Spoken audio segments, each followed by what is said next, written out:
Hello students, welcome to commerce मेरी जान। Student, continuously आप लोगों के मैसेजेज आ रहे थे कि टीआरए जीआरए के लिए लास्ट स्ट्रेटजी बना दीजिए। तो मैं आप लोगों के सामने टीआरए जीआरए और हाउसिंग बोर्ड के लिए अंतिम रणनीति लेकर के आ गया हूँ। मैं ये वीडियो आज 24 जुलाई को रिकॉर्ड कर रहा हूँ, जब आपके एग्ज़ाम में 53 डेज बचे हुए हैं। लेकिन आपके एग्ज़ाम में अब चाहे कितने भी दिन बचे हुए हों, जब भी आप प्रिपरेशन करना स्टार्ट करें तो आपको यही स्ट्रेटजी फॉलो करनी है। चाहे आपके एग्ज़ाम में 1 महीना बचा हुआ हो, चाहे 20 दिन बचे हुए हों, प्रिपरेशन स्टार्ट करने से पहले आपको ये वीडियो देख लेना चाहिए। दूसरी बात, वीडियो थोड़ा सा लंबा रहेगा, 30 मिनट के लगभग हो सकता है। तो यदि आपको बिल्कुल अच्छे से गाइडेंस चाहिए तो वीडियो आपको पूरा देखना पड़ेगा। तो हम स्टार्ट करते हैं। इस वीडियो में क्या क्या हम डिस्कस करेंगे कि ये स्ट्रेटजी किन स्टूडेंट के लिए नहीं है। अब टाइम कम बचा हुआ है तो इस एग्ज़ाम में सिलेक्शन पॉसिबल भी है या नहीं है, किन स्टूडेंट्स को ये स्ट्रेटजी फॉलो करना चाहिए, स्ट्रेटजी का बेस क्या है, मैंने कैसे बनाई। सबसे मेन चीज़ यही है, मेन प्लान वाला। इसी में मैं बताऊंगा कि आपको प्रिपरेशन कैसे करनी है, और लास्ट में मैं बताऊंगा कौन कौन सी मिस्टेक्स आपको अवॉइड करनी है। तो ऐसे छोटे छोटे पॉइंट्स में मैं आपको बताने वाला हूँ। एक बार शॉर्ट में फिर से रिवाइज कर रहा हूँ। आपके एग्जाम में कितने भी दिन बचे हुए हों, ये स्ट्रेटजी आपको ज़रूर से देखनी है तैयारी स्टार्ट करने से पहले। तो पहला पॉइंट है, ये स्ट्रेटजी किसके लिए नहीं है। उन स्टूडेंट के लिए बिल्कुल भी नहीं है जो अब भी वेट कर रहे हैं कट ऑफ का।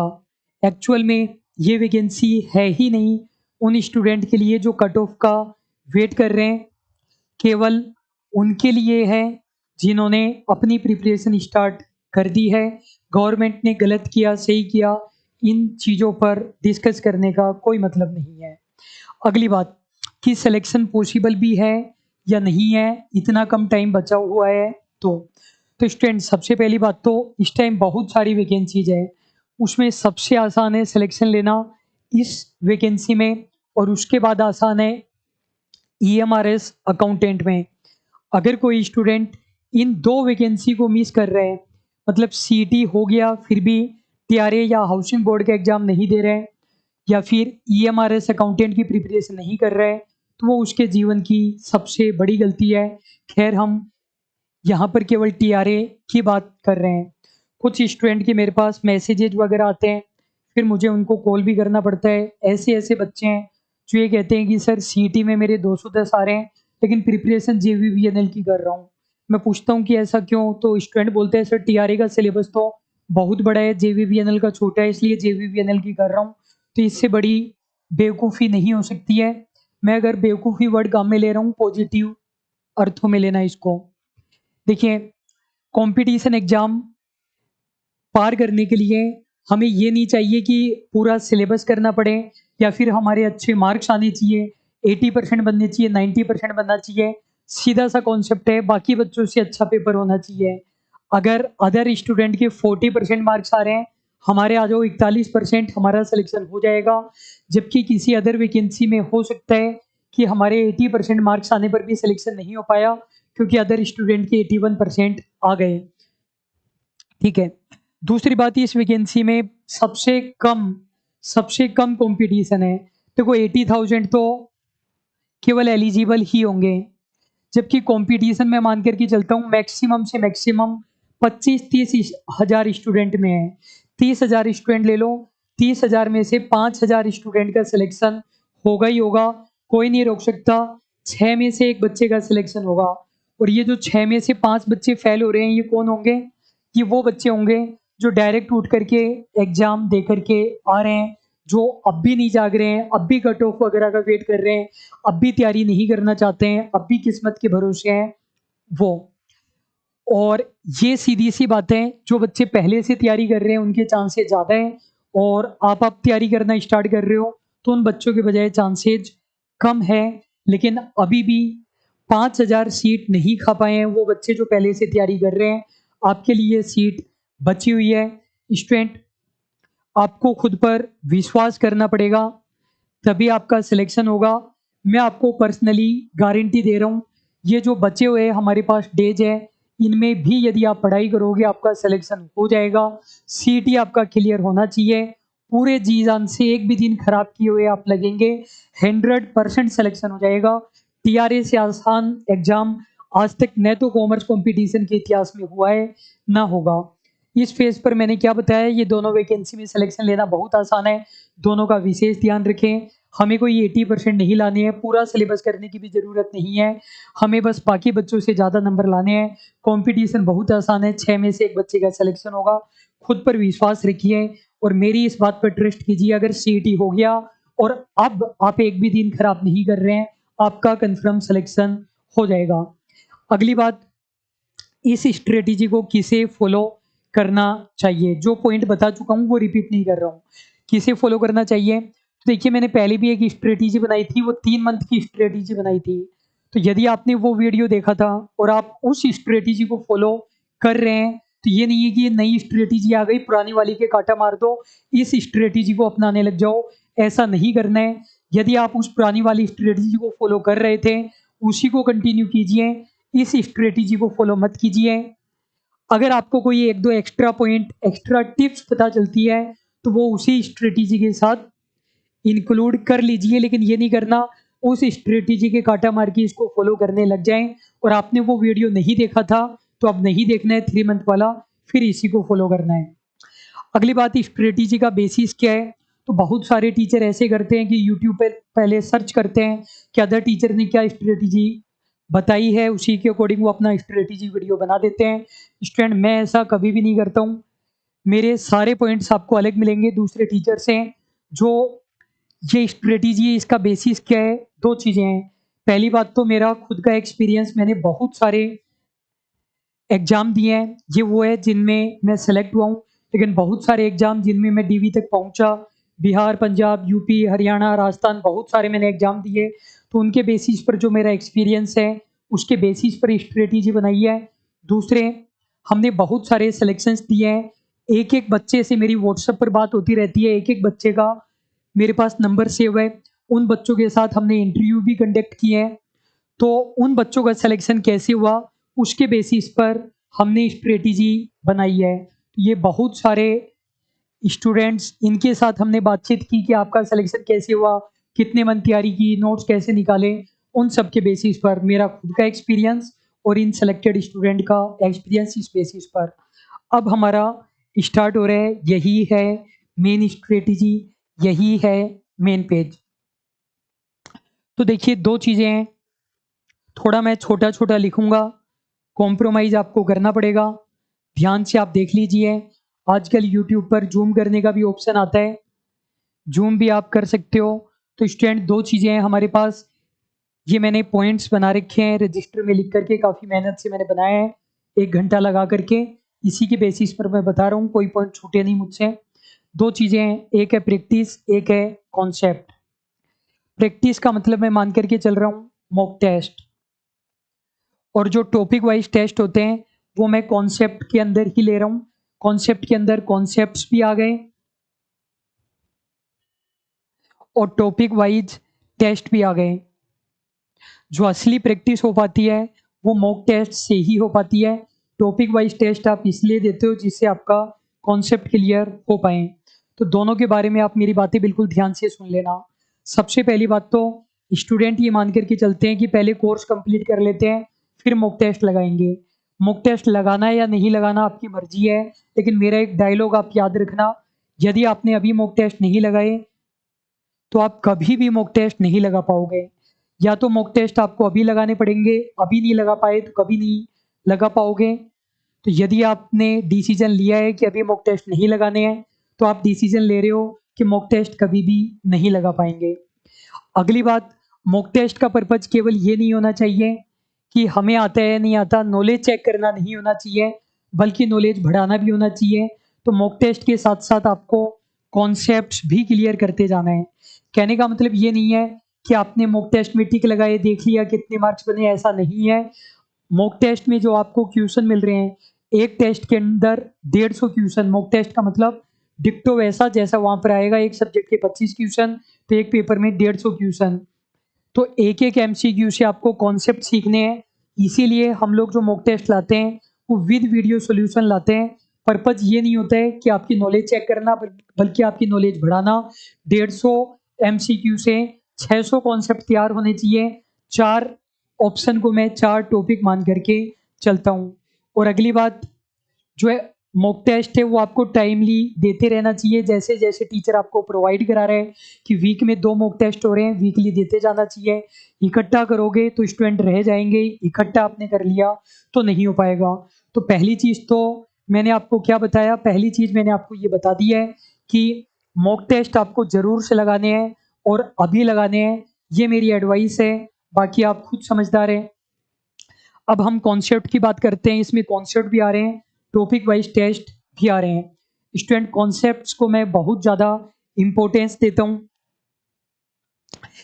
2 चीज़ें हो सकती है हमारे पास, ऐसे सब्जेक्ट जो हमें आते हैं, जैसे अकाउंटेंसी हो गया हमें आता है, और कुछ ऐसे सब्जेक्ट जो हमें बिल्कुल भी नहीं आते हैं, जैसे ऑडिट है, RSR है, ये हमें कम आते हैं, मतलब नए सब्जेक्ट है ये अपन लोगों के लिए।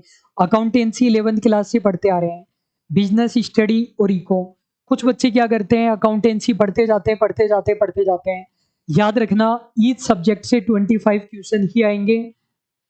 तो मेरी एडवाइस बाकी टीचर से बिल्कुल अलग रहेगी। मैं आपको ये कह रहा हूँ, इन 5 सब्जेक्ट पर ज़्यादा फोकस करना, ये स्कोरिंग रहेंगे बजाय अकाउंटेंसी के। अकाउंटेंसी आप नहीं भी पढ़ोगे तो 25 में से 15 क्वेश्चन तो आपके वैसे ही हो जाएंगे, और 25 के 25 कभी होने नहीं है। मतलब 7-8 क्वेश्चन के लिए आप बहुत ज़्यादा टाइम लगाओगे तो ये वाइज डिसीजन नहीं होगा। इन सब्जेक्ट पर ज़्यादा फोकस करना। तो मेरा ये मानना है 5 दिन में ऑडिट खींच दीजिए। 2 तरीके हैं आपके पास, एक साथ 2-3 सब्जेक्ट लेकर के बैठना, एक साथ एक सब्जेक्ट लेकर के बैठना। तो यदि आपको जल्दी कंप्लीट करना है तो एक साथ एक सब्जेक्ट पढ़िए। मतलब डेली 10 घंटे ऑडिट पढ़ रहे हो, 10 घंटे, 12 घंटे, 15 घंटे ऑडिट पढ़ रहे हो, 5 घंटे के अंदर ऑडिट निपटा दीजिए। 5 दिन के अंदर RSR, 4 दिन के अंदर GFAR, 6 दिन के अंदर बिजनेस स्टडी, 5 दिन के अंदर इकोनॉमिक्स, 25 दिन के अंदर हमने ये निपटाया। कैसे निपटेगा, मैंने आपको बताया 5 दिन का मतलब है 50 या 60 घंटे इसके अंदर अपन को ऑडिट निपटानी है। तो ऐसे ये कंप्लीट करने हैं। जो वीडियोज हैं वो आपको केवल एक बार देखने हैं, मैक्सिमम से मैक्सिमम 2 बार देख लेंगे। जो नोट्स है और MCQs है वो आपको बार बार जितनी बार कर सकते हैं उतनी बार करना है। हमने इसीलिए अटेम्प्ट्स भी अनलिमिटेड कर दिए हैं।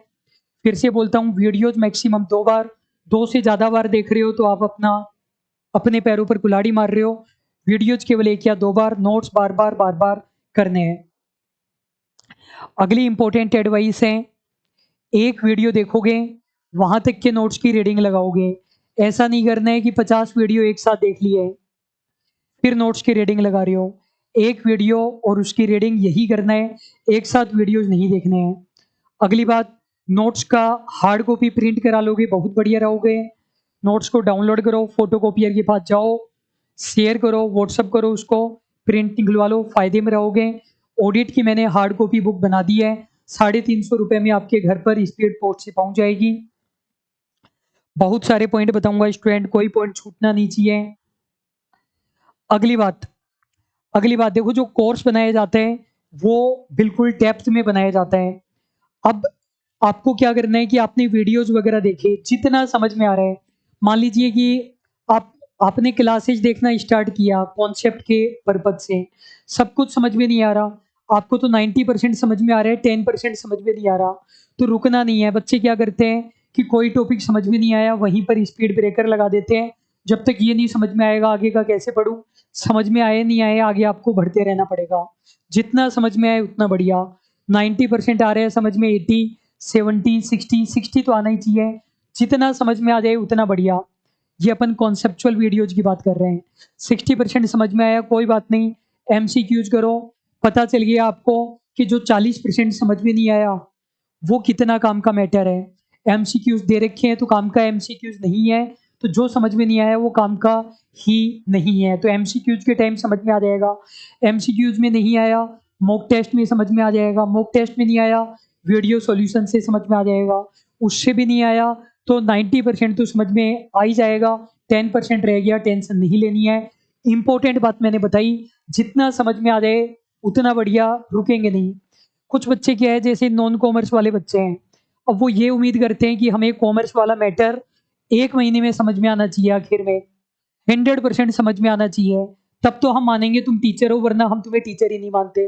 भाई अगर इतनी अपनी भविष्य की फिक्र है ना, तो पहली बात तो आप टाइम पर कोर्स ज्वाइन करते, टाइम पर स्टडी स्टार्ट करते, धीरे धीरे आप पढ़ाई करते, इतनी फिक्र थी तो लास्ट के 1 महीने में तैयारी करनी है, और उसके बाद में टीचर ही बेवकूफ है अगर आपको समझ में नहीं आ रहे तो। नॉन कॉमर्स स्टूडेंट की बात बता रहा हूँ, तो जितना समझ में आ रहा है ना कॉमर्स वाला पोर्शन, उतना बढ़िया है। जो मैं बता रहा हूँ वैसे आप करो, 100% सिलेक्शन होगा, भगवान भी नहीं रोक सकता है आपका सिलेक्शन। जैसे बिजनेस स्टडी के अंदर कंपनी लो हमने डिटेल में करा रखा है, क्योंकि कॉमर्स स्टूडेंट को कुछ एक्स्ट्रा चाहिए, उसी का भरोसा है। कॉमर्स स्टूडेंट का तो सिलेक्शन कॉमर्स पोर्शन से ही होगा, और वो भी हल्का करा देंगे ऊपर ऊपर से, तो कॉमर्स स्टूडेंट का तो सिलेक्शन ही नहीं हो पाएगा, तो डिटेल में कराना जरूरी होता है। नॉन कॉमर्स वालों को कंपनी लो समझ में नहीं आ रहे हैं, तो कोशिश कीजिए 2 क्लासेज देख लीजिए, और 2 क्लासेज के एमसीक्यूज कर लीजिए। एमसीक्यूज उसी सीक्वेंस में है, 2 भी नहीं समझ में आ रही है छोड़ दीजिए। एक है पार्टनरशिप, पार्टनरशिप भी शुरुआत की 3 क्लासेज कर लीजिए, उतने एमसीक्यू कर लीजिए, वो भी नहीं समझ में आ रहे हैं, तो इन दोनों को छोड़ दीजिए, बाकी के चैप्टर कर लीजिए। कुछ नहीं समझ में आ रहा है उसकी वजह से रुकना मत, उसको टिक लगा करके छोड़ देना। एक भी दिन मतलब 2 मिनट भी खराब मत करना कि ये नहीं समझ में आ रहा, मैं क्या करूं, मैं क्या करूं, ऐसा काम मत करना। जो चैप्टर होता है ना, जब टीचर पढ़ाता है तो पूरा पढ़ाता है, तो उसमें कुछ चीज़ें अननेसेसरी होती है। अननेसेसरी का मतलब वो समझने के लिए होती है, कुछ चीज़ें काम की होती है। तो आपको अगर 60% समझ में आया, तो टेस्ट देने से, एमसीक्यू करने से आपको पता चल जाएगा उनमें से कितनी चीज़ें एग्जाम के लिए काम की है, और कौन कौन सी चीज़ें काम की नहीं है। एक चीज़ और आप पूछेंगे कि सर आप बोल रहे हो कि 10-12 घंटे पढ़ाई करो, तो हम तो 2 एग्ज़ाम की तैयारी कर रहे हैं, तो फिर इसी को हम 10-12 घंटे दे देंगे तो सोएंगे नहीं क्या, कैसे तैयारी करेंगे? तो ये जो 2 एग्ज़ाम वाला लफड़ा है कि 2 एग्ज़ाम की तैयारी कर रहे हैं, इस पर मैं बाद में आऊँगा आप लोगों के पास कि 2 एग्ज़ाम की तैयारी एक साथ कर सकते हैं कि नहीं कर सकते हैं, इसी वीडियो में बाद में बात करेंगे। एक बार यहाँ तक का एक बार मैं 2 मिनट में फिर से बोल रहा हूँ, 2 चीज़ें हैं हमारे पास, प्रैक्टिस और कॉन्सेप्ट। प्रैक्टिस में मॉक टेस्ट को मानता हूँ, उसी से आपकी ओरिजिनल प्रैक्टिस होती है। जो concept wise, topic wise test होते हैं, वो केवल कॉन्सेप्ट क्लियर करने के लिए होते हैं। मॉक टेस्ट या तो अभी लगाने पड़ेंगे, वरना कभी नहीं लगा पाओगे। केवल मॉक टेस्ट देकर के तैयारी चेक नहीं करनी है, कॉन्सेप्ट भी स्ट्रॉन्ग करने हैं। तो 150 एमसीक्यू एक टेस्ट के अंदर है, 600 कॉन्सेप्ट तैयार होने चाहिए। कोई कंफ्यूजन है तो वीडियो से वो चीज़ें दूर हो जाती है। टाइमली टेस्ट देना, वीक में 2 मॉक टेस्ट हो रहे हैं, दोनों को टाइम पर दे लेना। कॉन्सेप्ट तैयार करने हैं, टॉपिक वाइज टेस्ट देने हैं। अकाउंटेंसी पर कम ध्यान देना, audit, RSR, GFR, business study, eco पर ज़्यादा ध्यान देना। ऑडिट 5 दिन, आरएसआर 5 दिन, जीएफआर 4 दिन, बीएस 6 दिन, इको 5 दिन, 25 दिन में कंप्लीट करने की कोशिश करना। एक साथ एक ही सब्जेक्ट उठाओगे जल्दी कंप्लीट होगा। डेली 10-12-15 घंटे पढ़ना। जो आसान मैटर है उसको स्पीड बढ़ा करके देखना। एक वीडियो को मैक्सिमम 2 बार देखना, नोट्स एमसीक्यू बार बार करना। एक वीडियो देख करके उसके नोट्स की रीडिंग लगा लेना, ये नहीं है कि एक साथ 50 वीडियो देखें। नोट्स का प्रिंट आउट करा लेना, ऑडिट की बुक मंगवा सकते हो अपने घर पर। जितना समझ में आ रहा है उतना बढ़िया है, स्पीड ब्रेकर नहीं लगाना है। एमसीक्यू करोगे तब पता चल जाएगा, जो नहीं समझ में आया वो इंपॉर्टेंट था क्या, उससे भी नहीं आया, मॉक टेस्ट से आ जाएगा, उससे भी नहीं आया, मॉक टेस्ट के वीडियो सॉल्यूशन से आ जाएगा। नॉन कॉमर्स स्टूडेंट ये उम्मीद ना करें कि कॉमर्स पोर्शन 100% समझ में आएगा। एक बच्चा जो पिछले 10 सालों से कॉमर्स पढ़ रहा है, और एक आप लोग 30 दिन में समझना चाहते हो, मैं बेवकूफ़ नहीं बनाऊंगा कि कोर्स लो 100% समझ में आ जाएगा। नहीं है मेरे पास कहानियाँ।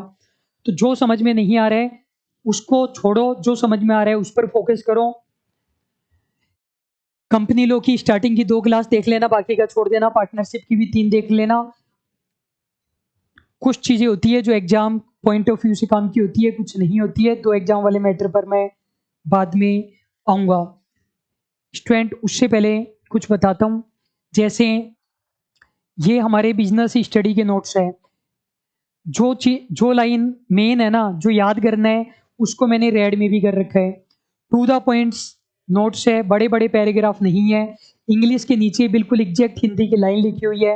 वीडियो को पॉज करके रीडिंग लगा करके देख सकते हो। खुद ने मैंने ट्रांसलेशन किया है, एक एक वर्ड मैंने खुद ने लिखा है, चार्ट्स वार्ड सब डाल रखे हैं। तो इससे हमारा टाइम लग जाता है, आप लोगों का टाइम बच जाता है, एग्जाम के लिए बहुत ज़्यादा इंपॉर्टेंट है।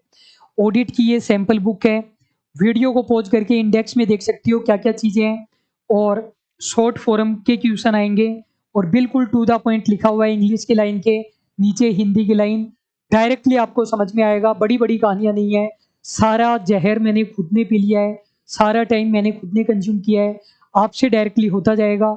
ऑडिट के मैंने हैंड रिटन नोट्स भी दिए हैं, जैसा मैंने क्लास में पढ़ाया था। बहुत जल्दी इनसे रिवीजन हो जाएगा।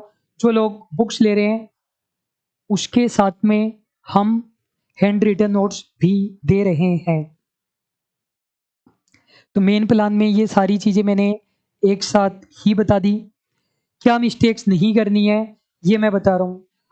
सबसे पहली मिस्टेक है, अगर मॉक टेस्ट आपने नहीं लगाए हैं तो वो जीवन की या इस एग्ज़ाम की सबसे बड़ी गलती होगी। और मॉक टेस्ट लगाओगे तो अभी लगाओगे, बाद में नहीं लगा पाओगे। अगली बात, कुछ स्टूडेंट ऐसे होते हैं जो केवल एमसीक्यू करते हैं, कॉन्सेप्ट नहीं समझना चाहते हैं।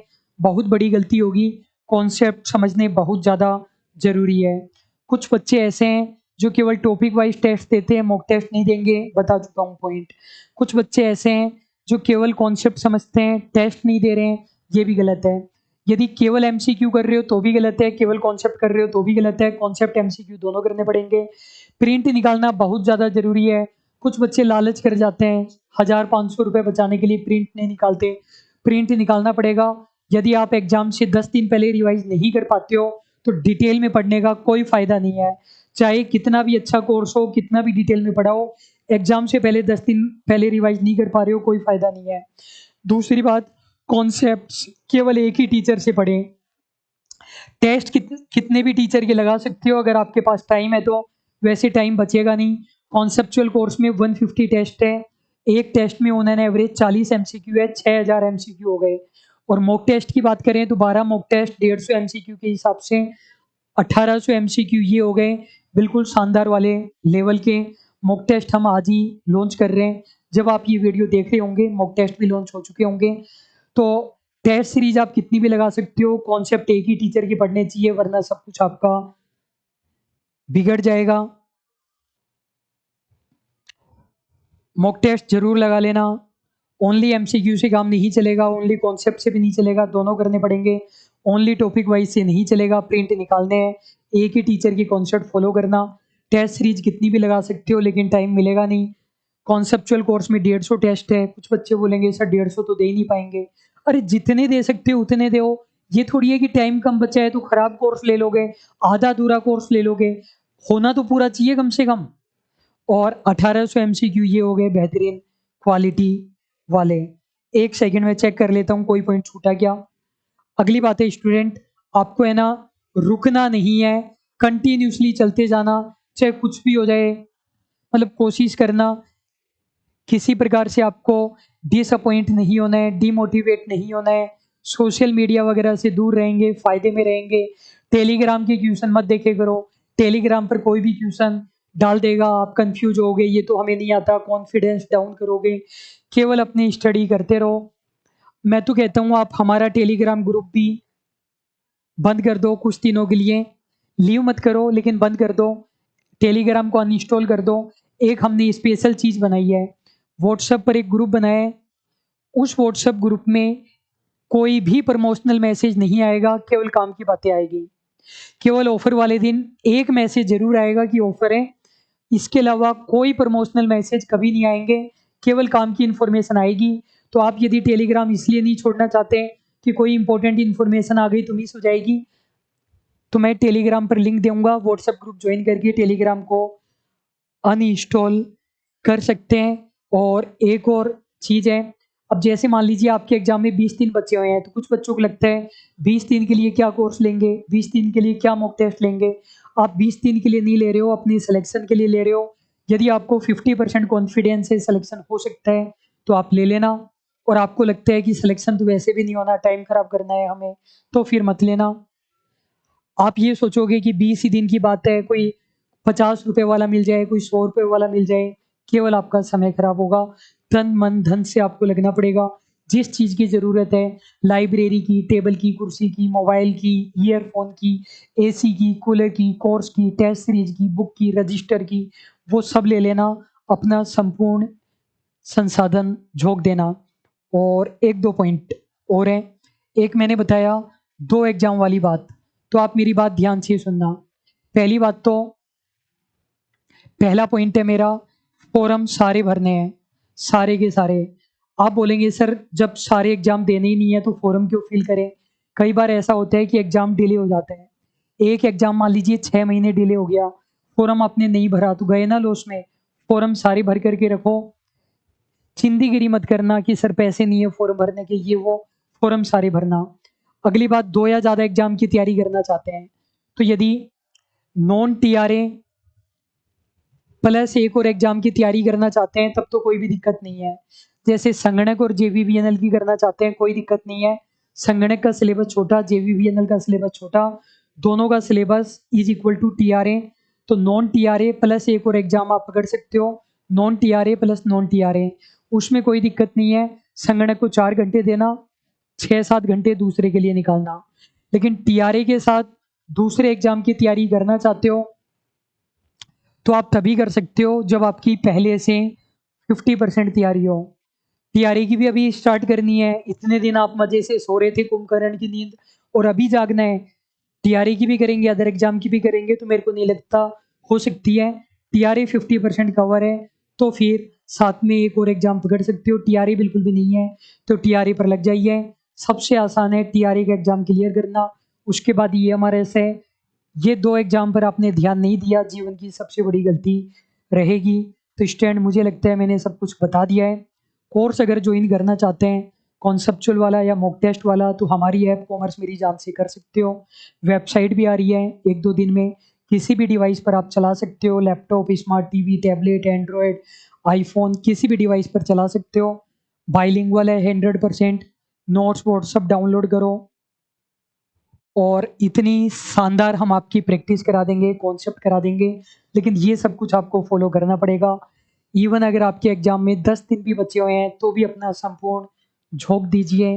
FCI का एक वीडियो डाला था मैंने, इंटरव्यू, एक बच्चे का सिलेक्शन 7 दिन की तैयारी से हुआ है, केवल 7 दिन की तैयारी से। आप अगर नेगेटिव सोचेंगे कि नहीं होता 7 दिन की तैयारी से, बच्चा झूठ बोल रहा है, तो फिर कोई इलाज नहीं है। खुद पर यकीन कीजिए, मुझ पर यकीन कीजिए, 100% आपका सिलेक्शन होगा। जब आपको PDF में नाम नज़र आए, मुझे आप मैसेज करना कि सर आपने एडवाइस दी, हमने किया, हुआ सिलेक्शन। कोई भी कन्फ्यूज़न हो, ऐप चैट बॉक्स में मैसेज छोड़ देना। आजकल यूट्यूब के कमेंट्स के रिप्लाई नहीं कर पा रहे हैं, शेड्यूल हेक्टिक है। और कोई भी कन्फ्यूज़न है आप ज़रूर पूछ सकते हैं। अभी के लिए बस इतना ही। Thank you so much.